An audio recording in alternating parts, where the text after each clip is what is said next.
Okay, I'm going to start with an apology to the group. I'm not sure who the group is, but I'm just doing this on my cell phone and I don't think I have video.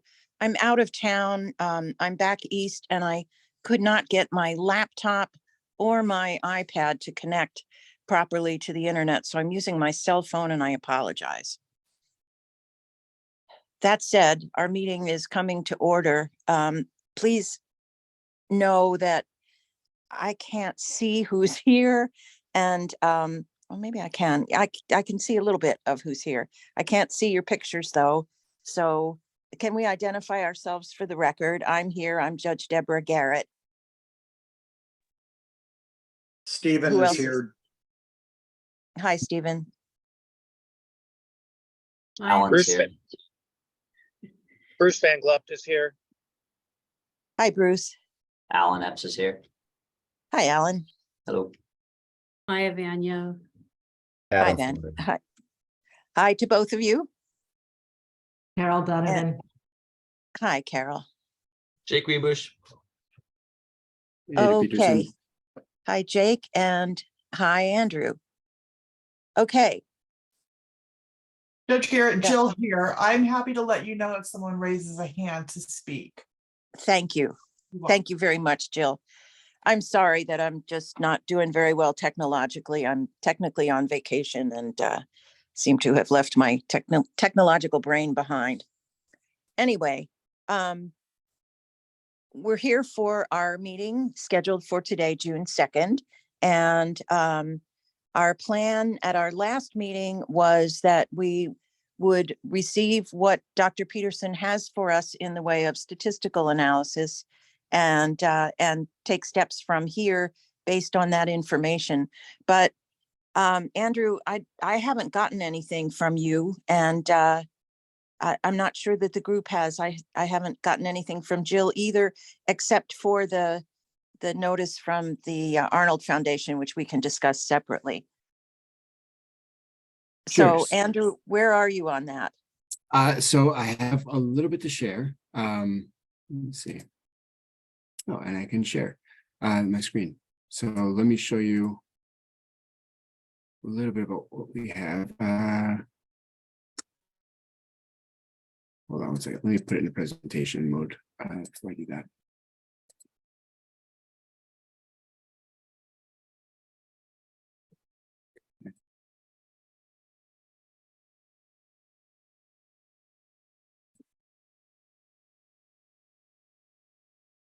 Okay, so looking at the defendant and supervisee PSA scores, these are really,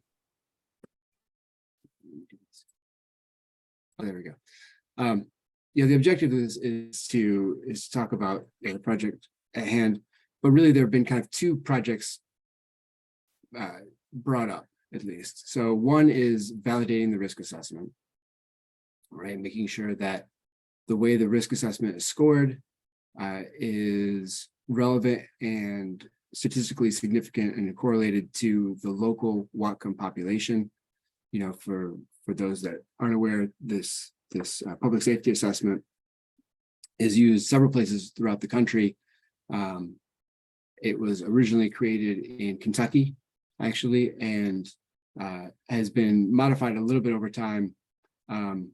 And seems to hold up, from what I've seen, seems to be pretty consistent. I haven't seen any adjustments in locations, but that doesn't mean that won't happen or never happens.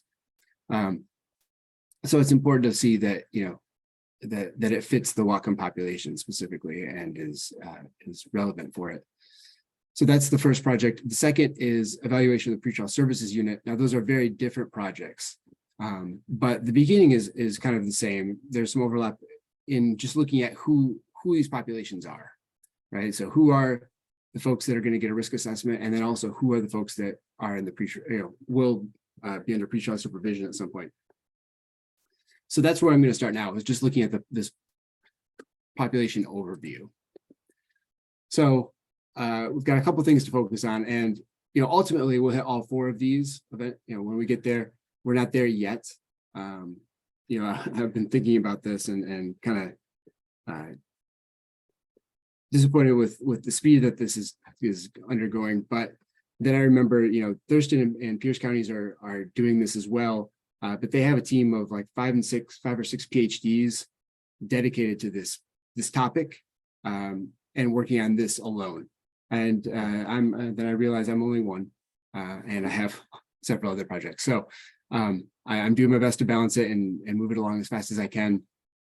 But I'll tell you where we are right now, and that's just looking at the populations. Eventually, we'll get to those last 2 grade out points, talking about success and failure results, and looking at those by category, and then getting into others that we'll talk about in the end. So just a quick reminder how the PSA works. That gives you 3 scores. Every time you run it, there's a score for an FTA, likelihood of a failure to appear, likelihood of a new criminal activity, and a flag for the likelihood of new violent criminal activity. Now, in order to get scores for those 3, there are basically, and I said 9, but actually I realized I didn't count them, but it is 9. Those are the data elements that go into those in different combinations. The way that looks for the FTA category, you have those 4 questions. That's the way it's scored. It's usually a simple yes, no. The one exception in this case being if you've had a prior FTA in the last 2 years, if you've had 2 or more, it's worth more than just 1 in the last 2 years. Then on the right side, you can see how those points, correspond to the category that you ultimately get put in. Wait a second. Can you still see my presentation? Anyone? Yes, we can We're- see it. It's kind of hard to see. I don't know if you can zoom in a bit. Okay. We've got 3 screens showing. Yeah. It looks like we have your Okay. desktop. I'm sorry, something just happened where my PowerPoint just shut down on me. Just decided to restart on me. I haven't had that happen before. All right, let's try this again. Sorry about that. I'm just going to do it this way. Okay. So that was the FTA category. The next category looks at new criminal activity. So more data elements going to those. There's 7. Scoring is a little different. You can see the points, the category again. This is just review. I can send these out if you want to look at it more closely. This information is also available on the web. I just wanted to bring everyone up to speed, so we're all kind of on the same place. Then there's the last category, the new violent criminal activity, the category and a flag. 5 data elements here. And this one's a little different because you have points and categories, but the flag is really what people focus on. And that only kind of, triggers up, if you think about the old mailboxes with the flag, it only points up if you're in category 4 or above, right? So that's where they determine kind of the risk for new violent criminal activity meets that standard that they're gonna call it substantial. When we look at the 2 groups, so what I did is kind of go back through our the AOC data, pull all of the Superior Court cases for Whatcom County from September 2019 through the end of December 2022, and tried to recreate all those data elements and those scores for each of those individuals, and then combine that with data that Alan had sent me on supervision dates and who was under supervision, and connect that in there so we could, so all cases is literally everybody. Pretrial supervision is a subset of that had pretrial supervision at some point. Now, the last factor I need to mention is that the jail data, I haven't been able to incorporate the jail data yet, and that will factor in there because some people may go on pretrial supervision, but ultimately not get released, or be assigned to pretrial supervision, but ultimately not released. In addition, out of all the cases, some never go out. So if we start talking about, who's pretrial outcomes, who's succeeding and failing, if they've never been released, well, then they shouldn't be included in that. So that will change some of these numbers a little bit. But here you can kind of see the comparison. You have kind of a much more even distribution in the all cases, where the pretrial supervision is kind of clustered right in the middle. which makes sense, right? You wouldn't expect to see a lot of the most at-risk people being released. They're going to be more likely to be detained, not assigned to pretrial supervision. Those that and those that are maybe lowest risk also probably less likely to be assigned to pretrial supervision. So that aspect seems to be working, although the caseload for the pretrial supervision may be lower than you might have expected. Dr. Peterson, is this assuming that people who get pretrial supervision are not also given money bail, or is that, is that in there anywhere? I don't have that factor in there. So this is just who Alan had in his records as assigned to pretrial supervision. And Alan, some of those people are in custody because they're unable to post bail, right? Yes.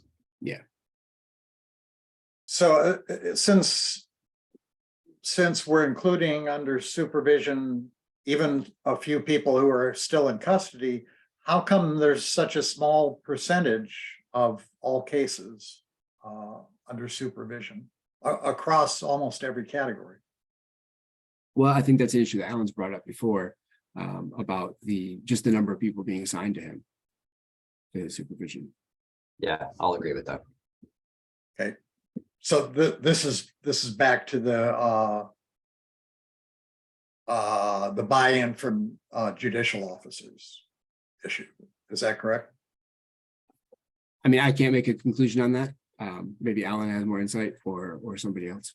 No, I don't have any further information, but it's generalizing it. Yes, that would be the answer.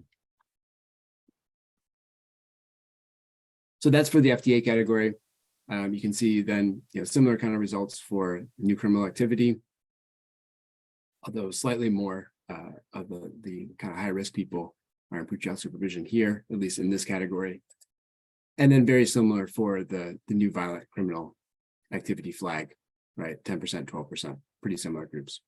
Where the other place where it stands out now is I broke the time periods down into quarters, right? So you have September 2019 through December 2019 being kind of quarter number one, all the way through the end of 2022. And here you can see there's quite a big difference.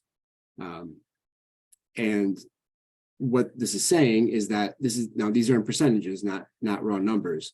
So out of the 370-ish approximately people assigned to supervision, more than 50% came from those first 6 months that we're looking at this. And so you don't have a lot of people, as time has gone on, not as many people have been assigned to pretrial supervision. Where you can see the blue lines, which is everybody, is pretty consistent over that time. So it's not like the caseloads have changed that much, but certainly the amount of people being assigned to pretrial supervision has. Andrew, could I interrupt real Yeah, fast? please. So on the first 3 months, or excuse me, 6 months there, do you have data on the success rate of pretrial services, just since I've already sent you those numbers, or is that the second study you have to do? I do. Well, let me say I have some preliminary numbers, but without the jail data being in there, I want to have the jail data in there first. So I'm making sure we're excluding folks that haven't, may have been assigned technically to pretrial supervision, but have never been released. Okay, thank you. Yeah. So this is obviously an issue, and one that kind of will force me to reconsider, because folks that haven't had their case, folks that haven't had their case resolved yet, are going to look like they're successful, right? Or more look like they're successful because they haven't had as much time to reoffend or to have an FDA. So I'm going to have to put in a cutoff point before the end of where I have data, so to speak. So just to allow that case processing to happen in there as well. So just because those groups are too different. So that's going to have to happen first. My next steps will be to integrate jail data to identify who's included in these pretrial outcomes, or who we should include. Then the next three will be kind of the most important, I think, for the risk assessment evaluation, looking at how well kind of judicial officers are making decisions right now regarding risk and release decisions. So are too many low risk people being detained? Are too many high risk people being released? How does that shake out? Then for the risk assessment itself, how well does the risk level that we're seeing these individuals, how does it correlate to the pretrial outcomes, right? Are the people that the PSA is saying should be higher risk or more likely to have a bad outcome, are they the ones that are failing more often? And that's really where the validation comes in. And then the last, but equally important step is to look at for indications of disparities in terms of race and ethnicity in all three of those. So release decisions, risk calculations, and outcomes. And that's really where I think a lot of the key information will come from. So, and this will, as I move forward, so from this, we were comparing all, everybody to just those on pretrial supervision. Going forward, it would be focused in on the all cases individuals, and especially those released from jail. So that will be, that's the plan going forward, and that's the information we have right now. Again, looking at the populations, it's not as dramatic, the results right now, but it was kind of the heavier workload in terms of, recreating those PSA scores and making sure we can do that with some accuracy. Andrew, when you take the step you labeled integrate jail data, will that bring in the information Maya was asking about who's got bail imposed on top of referral to pretrial services? Well, that will depend on the quality of the jail data. Not all, and I'm blanking now on how Whatcom does it, and I have it in my notes somewhere. I'll have to go back. How well they record bail data. So some counties will put in bail data, but it's treated as kind of an accounting measure for the jail. So they just want to know, has the bail been paid, right? It's not, and when it does get paid, if it does get paid, they then zero out that number, right? So in essence, a person being released without bail ends up looking the same as a person who pays their bail. So would AOC data give a clearer picture? No, and this drives me crazy every day, but the AOC does not collect bail data. It seems pretty critical to what we're trying to understand, to know who's had bail imposed on top of any other conditions and is still in jail because they can't pay it, because that was part of the whole purpose of this. I agree. And so that was some of the information that I had previously, only because Dave Reynolds had and Bruce to a degree have been collecting it by hand. Going through and sitting in, going through the cases and recording bail being issued, and then whether the person was ultimately released. And so then you could make the inference that they paid the bail. But with that, it may not be here just because that's not collected in the form of jail. And I see Carol has her hand up. I don't know if this is the same way they get data for your studies. I know even on the jail public website, if you look at someone's release that happened some time ago, you can see if should bail and what the amount of that bail was. So hopefully that data may be available in an easier format for you. Thank you, Carol. That's helpful to know. Yeah, and I'll go back and talk to Lieutenant Erickson as well, because I know he'll have some more information on that. And Alan, I see your hand is up as well. Yeah. So when you talked to Lieutenant, do you pull the data from Spillman, or did they use a third party? They do. Okay. So I remember I still use Spillman a lot when I do my PSAs and stuff. I use it for demographics, things like that. And when I worked over there, also there is a box that'll tell you, you can do PR, or BB stands for bail posted, or bond revoked, things like that. There's a box that records that. But I just don't know, like you were saying, if that records it more detailed on the back end, or if that's just for accounting purposes. Okay, well, thank you. That's helpful to know. I'll go back and double check the data that he gave me and see if that's in there, and then I'll just confirm with him, how that's treated and what we can get from it. At the minimum, we'll know if a person is released. But I agree, Stephen, that having the bail would be very helpful and very informative in this type of evaluation. if anyone wants to volunteer to start collecting bail data, I can provide you an instrument. Well, I was just actually thinking about this, Andrew. I run PSAs on, I would say most of these people that are in custody, obviously, except for the days when I'm not here because I'm the only one in the office.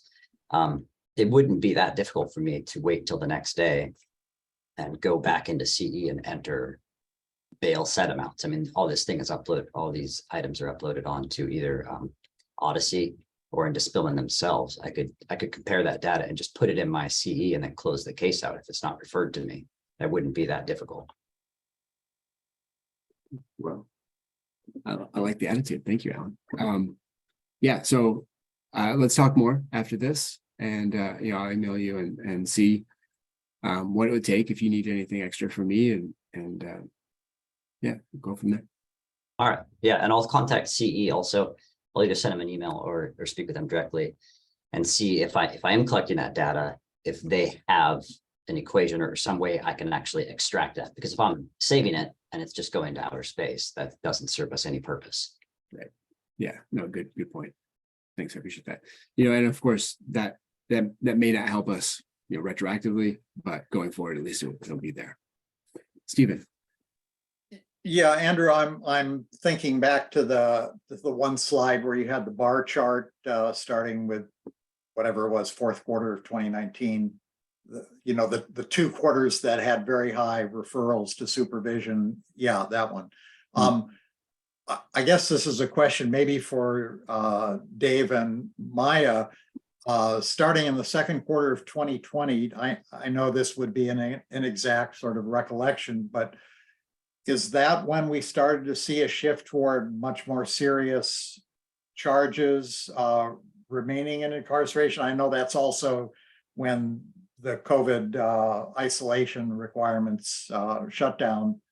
I think booking went down right when COVID hit. They just weren't booking people. They were still filing the charges, and I can't speak to the. Yeah, I mean. That's sort of in the time frame when the quality of the offenses changed. I mean, Blake happened in 2021. So they're sort of like dueling things happening too. So all cases, the blue bars are because they kept filing charges, but the supervision went down because they weren't actually booking so many people and therefore they weren't referring many people. Okay. Can you hear me? This is Judge Garrett. You can't hear me? Yeah, yes, Chair. Yes. Sorry. Oh, you can. I just Okay, can't good. find my unmute button. There we go. Okay, good. Can you get this information to us, Andrew, in written form? I mean, all of this, not just the graph that's up now, but all of the materials that are here in this presentation? Yeah, sure. Sure, I can write that up and send it up. And if you could just enclose copies of these graphs that you're showing, I'd like to have a little time with them, and not, just not just my immediate impressions, but, look at them and compare them and that kind of thing. Yeah. Sure, absolutely. Good. Now, to the other people in the meeting, I'm sorry to do this, but the reason that I'm back east is I'm dealing with a family situation, sister who had surgery, and I've just learned that I need to go now. I mean, things are okay. No one's dying, but so I have to go. I wasn't planning on going, but I'm going to turn chairing the meeting over to you, Stephen, on no notice at all. I'm sorry. And what I would like us to talk about in my absence is the note that Andrew sent around about the potential assistance from the Arnold Foundation. And I'd like to talk more about the information Andrew has given us. And I'd also like to set a next meeting so that we can make some decisions about the future of the pretrial services concept and what we want to recommend to the judges. So I know that's a heavy load to leave on you. I'm sorry to do that. I can make a meeting next month, the first Friday in July, or the first Friday in August, or a combination of those. So just go ahead and set the next meeting as a group, and I'll be there, whatever you decide to do. I'm sorry, but I need to go now. Good luck with your family situation, Judge Garrett, and we'll see you next time. Sounds good. Thank you all. All right, bye. Bye now. And Judge Freeman, I noticed you came on. I don't know if you're between mouthfuls of lunch or what, but how does that sound for remaining agenda? That's great. Yeah, and I apologize for coming in about 5 minutes late. I got stuck on a phone call, so. That's okay. Would you rather lead the rest of the discussion? Well, since I missed the first 5 minutes, I may leave it up to you, Steve. And I think I caught most of the data being presented, but I definitely missed the first couple of slides, I think. Okay, well, Andrew's going to send that around for further study. And Andrew, do you expect that the remaining steps in the analysis you're undertaking will be something we can look at and discuss next meeting? That's a good question. This is going to be a busy month for me. I think I have 4 presentations this month on 4 different topics to 4 different groups. So we'll see. I'll do the best I can.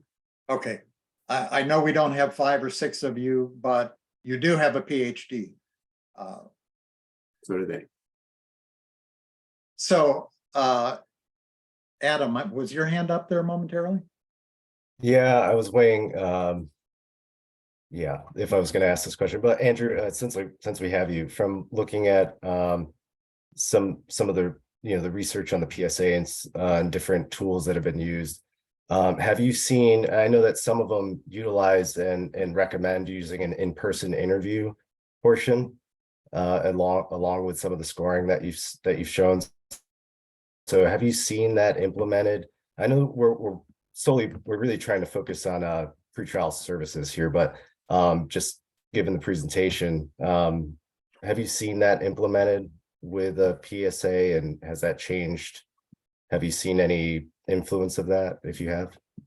Sure. So that's a good question. So yeah, you're correct. There are different risk assessments that use, so some just use completely what they call static measures, right? Things that you can just pull out of a database, where others have an interview where you're getting information that could change right over time. Things like employment status, housing, all these kinds of things. The recommendation has been to avoid the interviews if possible. One, because oftentimes they become proxies for something else, usually socioeconomic status or race, especially if you're talking about things like employment, housing. We see differences in socioeconomic status and race for a lot of those. And so that the worry is that that's going to introduce more possibilities for disparity that way. In addition, every time you're asking a question, there can be some subjectiveness to it by the person asking or interpreting an answer. So they want to avoid that as well. And when I say I'm talking about the people that put these risk assessments together, the academics. They do the research, collect the data, and crunch the numbers to find out what factors seem to be relevant. So the original PSA, when it was in Kentucky, did have 2 or 3 questions on it that had to be done in an interview. But their goal was actually it was a third reason that they wanted to get rid of the interview, which was just to make it faster, right? Because you only have Alan, and so if your resources are limited that way, it takes time, it takes people to go in and interview everybody. So they said, what if we got rid of those questions? Is the risk assessment still as predictive? Is it still as valid? And what they found was that it was. So they just cut off those questions and just tested the static elements, the criminal history and the others. And so that's how that developed. And so the PSA since well, yeah, I guess the versions of the PSA since like, I want to say like 2014, 2015 have all been just the static elements. And Adam, just to add to Andrew's point about being faster, we debated this pretty carefully a while back. And one of the other disadvantages to an interview was the answers to employment and housing and a lot of things required follow-up verification. And that meant contacting an employer, contacting a landlord. That could take days and days, which impose some pretty significant social effects on the person who was booked and being scored that we wanted to avoid also. So the impact of going to an interview approach not only delayed the determination, but increased the detriment to the person being scored. Yeah, and that makes sense. Although some of those factors mentioned, and that's just from my perspective, not as a researcher, but from a social work perspective, they are very important, and show signs of resiliency in people, and what those factors could change. Like if we've had people, going into court and they have nobody knows that they're enrolled with LEAD or something like that, any services or something that could really change the game for that person, that would probably alter the decision to, maybe even the scoring in some way. So yeah, it was just something I wanted to ask, because I did see that come up as like suggestions in research recently, on some analysis of PSAs of just like, what would have looked like if we did have this interview portion in there, and would that have changed things? So just wondering. I'm glad that we here in Whatcom did consider that, and it sounds like you guys had a healthy discussion about it. So, and Maya and Dave may want to comment as well, but remember that the PSA is something that goes to both sides at the bar and the judicial officer, and then there's an opportunity to add additional information. So it was our understanding that probably the public defender would bring in those mitigating factors at first appearance. So it wouldn't be just the raw PSA score that the judicial officer was considering necessarily. Yeah, part of our intake asks if they're involved in LEAD or any of the programming, along with a multitude of other things, but Yeah, and I would just add that this is purely a risk assessment. There are also things called risk needs assessments. And so the need assessment part, that should be an interview. And it's all about, what services, what programs would benefit that individual.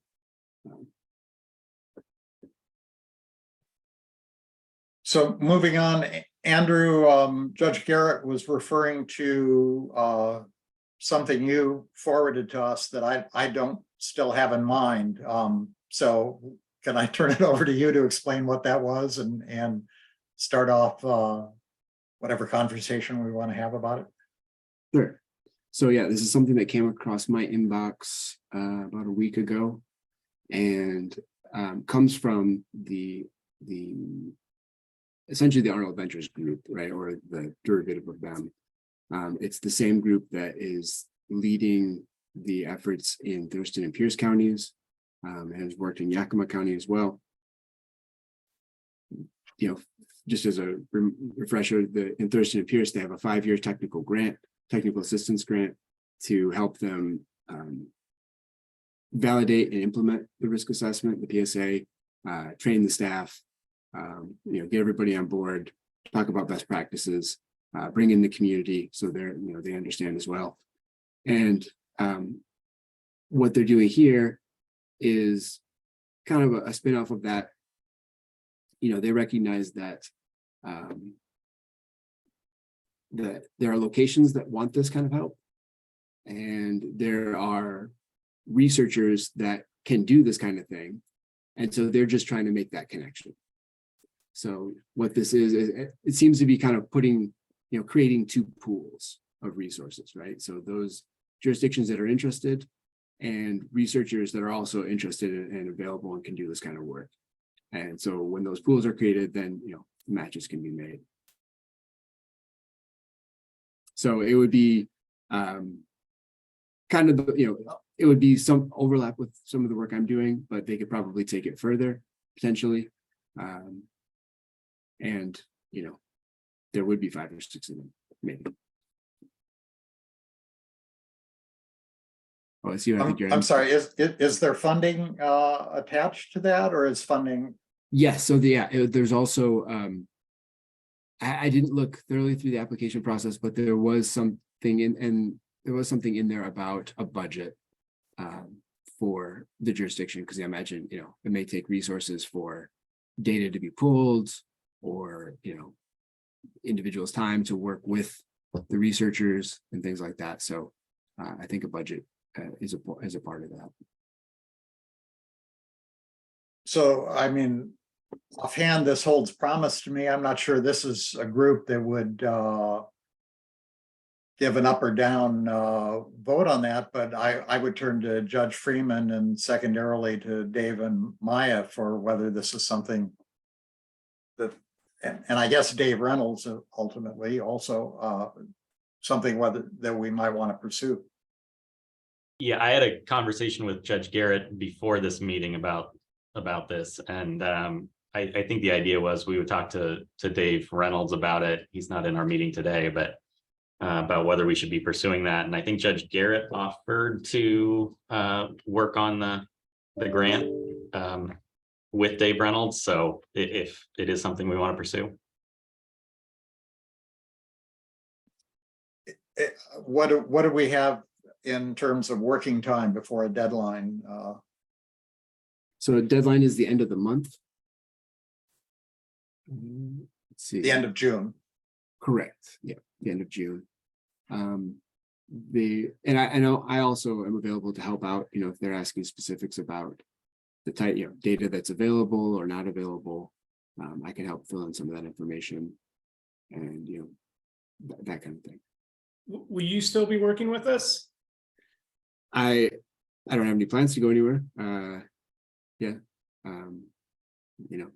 I still have a mortgage to be paid and a house we live in. So I don't want to say yes if it means we lose you. So well, thank you. Thank Yeah. you. I think. Okay. But yeah, no, I would still be here. It would just be, I kind of see it as just increasing the amount of resources available to work on this project. Judge Freeman, I'm going to assume there's a little bit of uncertainty in Judge Garrett's status and availability to follow up with this. Could we just ask you to stay in touch with her to make sure this is moving forward? Yeah, I think she gets back next week is the Okay. plan. And I was going to reach out to Dave Reynolds. I attempted to before our meeting to see if he had reviewed it yet, to see if it is something we wanted to pursue. But I think we can get moving pretty quick if we're in agreement to pursue it. And to Dave Graham's comment, Judge Garrett and I had the exact same question. So I'm glad you asked it and I didn't have to. And just as background milieu for Dave Reynolds, Judge Freeman, Judge Garrett, and Andrew, is there anybody on the call who has any qualms about pursuing that if it looked worthwhile in their eyes? Okay, just as I'd hoped. So I think we've done what we can with that subject. The other thing that came before us was right at the last minute, the sort of the advocacy paper, I think, or the research analysis that Maya forwarded to us through Jill late this morning on the distinction between non-appearances and willful fleeing in terms of scoring risk assessment. And I'm not sure if that's adequately sort of teed up in all our minds to discuss now. Maya, do you want to say anything about that at the moment? I thought that was kind of the first way I'd seen it framed that way, and I thought it was really compelling, but also challenging to figure out how you would implement that. So I see Dave kind of having a face that I've seen before. So I don't know. I think it's important. Like, I think it matters how you do it. I'm not sure. I'd like to talk about it more. I don't think I got that forward. So Maya, could you forward that to me, or Jill? Yeah, I didn't receive it either. Yeah, let me re-forward that. Hang on one sec. Thank you. Thanks, Jill. Appreciate you. I think it originated out of the Pretrial Justice Institute, which is the Arnold Ventures. No, they're separate. Yeah, Okay. they're very separate. Okay. Yeah, they're In any event, so I would suggest maybe we all take a look at that, a read through. Andrew, especially welcome your thoughts on that, and we can put that on the agenda for our next meeting. Would that be a reasonable course of action to talk about that a little bit more then? Can you, have we decided on when the next meeting is? Is that already in our calendars? Jill? No, I think that was what Judge Garrett was asking about also. Jill, tell me if I'm wrong about that. Well, it's a little loosey-goosey. After the last meeting, Judge Garrett seemed to imply that we would meet the first Friday of the month. So I sent out invitations to you all, Outlook invitations to everyone for the rest of the year. So if you don't want to meet next week, or excuse me, next month or in August, just let me know and I can cancel that.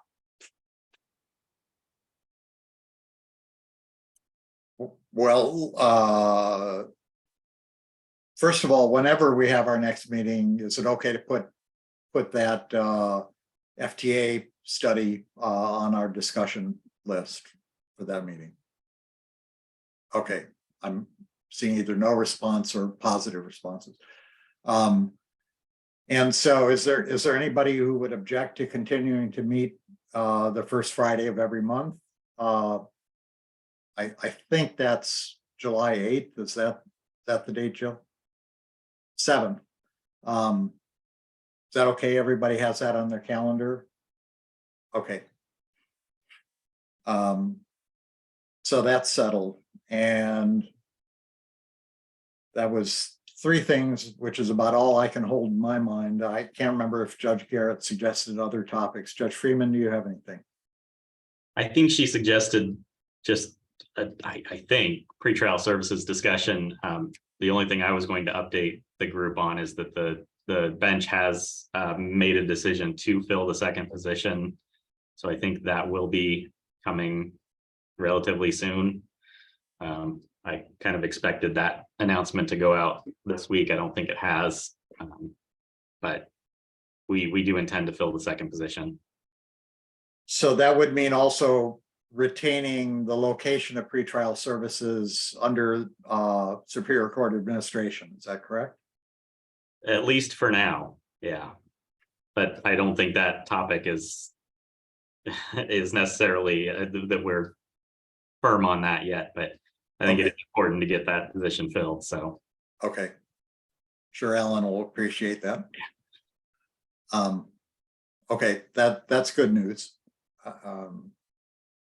Is there a posting yet then of that, or it's? I thought it was going to go out at the beginning of the week. I was out last week. I did not see it posted this week, so that was the other reason for my call to Dave Reynolds to see where we're at on that. But I anticipate that will happen It's time now. sorry to interrupt. It's been posted. It was posted on May 25th. May 25th. It did get posted. Okay, I didn't see it on the county website when I Did get posted, and I applied for it as well. Okay, Great. great. Thanks, Alan. Okay, we're a little bit early, but are there other topics that we should take up? Actually, I have a real quick question. And Yeah. Andrew, I don't know, I'm going through the research proposal again. I know I read through it once already, but I'm kind of refreshing my mind. This is separate, or this is totally different than the research site, right? That they did about 3 years ago, where they got people on board and they basically started their policies, started their program for them, and then they did data reporting while they were still in control of it. This is totally separate, right? From what yeah. I'm reading, it looks separate. Yeah, right. So the one you're talking about is what Thurston and Pierce counties signed up for. Yeah, yep. And then, yeah, this is more just focused on the risk assessment itself and validation, I believe. Gotcha.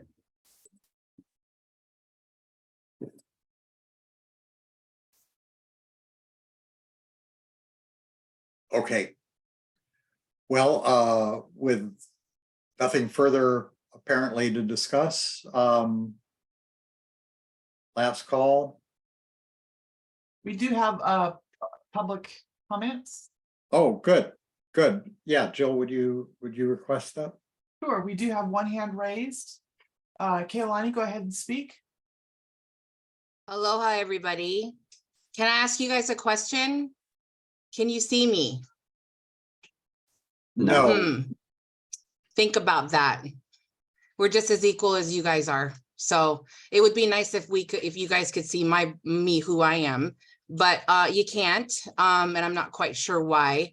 But I do have a question. I respect all what you guys do, but I'm a little confused as far as this pretrial assessment. Being that my husband is incarcerated currently, I know it starts from the county level. So how does this actually coincide with a JNS, which is a judgment and sentence form? Does it coincide with that when an individual is sentenced a sentence that he will be going to the Department of Corrections? Somebody want to try to tackle that question? Well, I guess I don't, I'll try. I don't understand exactly how those two are related. So the PSA scores off of, like Andrew was saying earlier, Dr. Peterson, off of data that's already been saved into our statewide databases for criminal history. So we use that along with just their demographics and their current alleged offense to, and I say we, I mean, the tool uses that information and generates a score. Okay, I'm confused on that though, because could have, and the reason why I'm asking you this is because a JNS really is saying the life of what an individual gets when they are incarcerated. So my question to you is that if you guys are determining an individual score from a county level, what law are you following? Because So, please. Yeah, so the risk assessment tool, the way the court uses it, and it's for the judicial officers, is to determine a risk level when it comes to pretrial supervision. That assessment does not even end up in the court file. It is not used for the resolution of the case. So when you're talking about a JNS and information going to like Department of Corrections, judges are not using it for that purpose. They're using it for the purpose of setting pretrial release conditions and I guess potentially bail, but really it's about pretrial release conditions and pretrial supervision.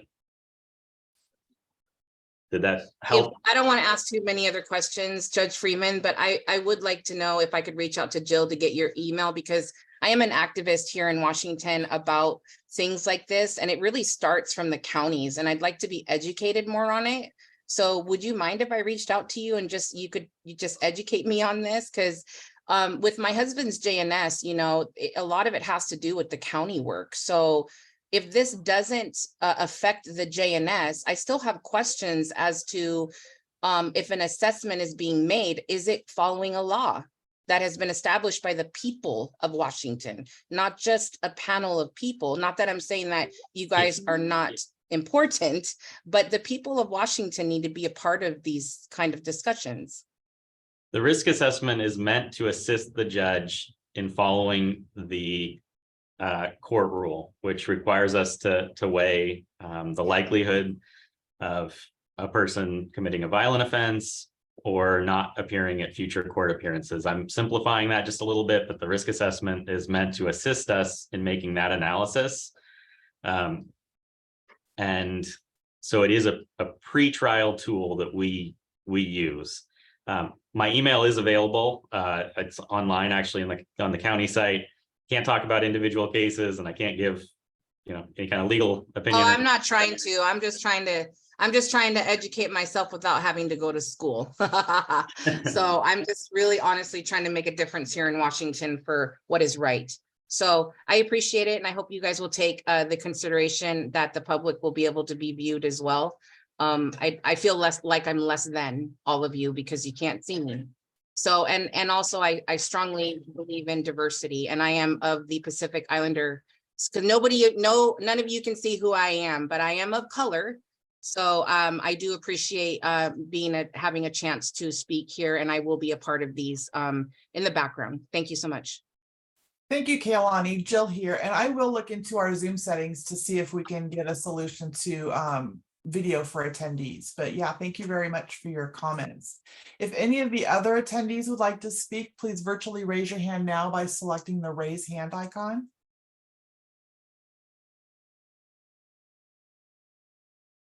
And no other attendees have their hands raised. Okay, Jill, thank you for responding on the technical part of Kaylani's question, and please let me know what you find out with that. I'd appreciate knowing so that we can do that. Kaylani, I know you've been part of a number of other meetings, and in fact, I think you were on video at least a couple times. I remember you having spent 10 years living in Hawaii. I recognize the ethnicity of your name. And just recognizing the workload that Judge Freeman carries, Andrew, I'm wondering if there's a way that you could send Jill and then Kaylani some background information on the PSA and maybe Criminal Rule 3.2 that I think is what Judge Freeman was referring to, and then we can get that background information for her to sort of set the context of what these conversations are really looking at. Or Jill, do you have access to that stuff also? I thought Andrew might have the literature on, sort of. Yes, I do have access to the criminal codes and some of the background for the pretrial services unit. Would you mind sending that on to her? Of course, I can do that. That'd be great. Thank you. Okay, with no further public comment, I'm going to adjourn us for this meeting, and we'll see you on July 7th. Thanks, everyone.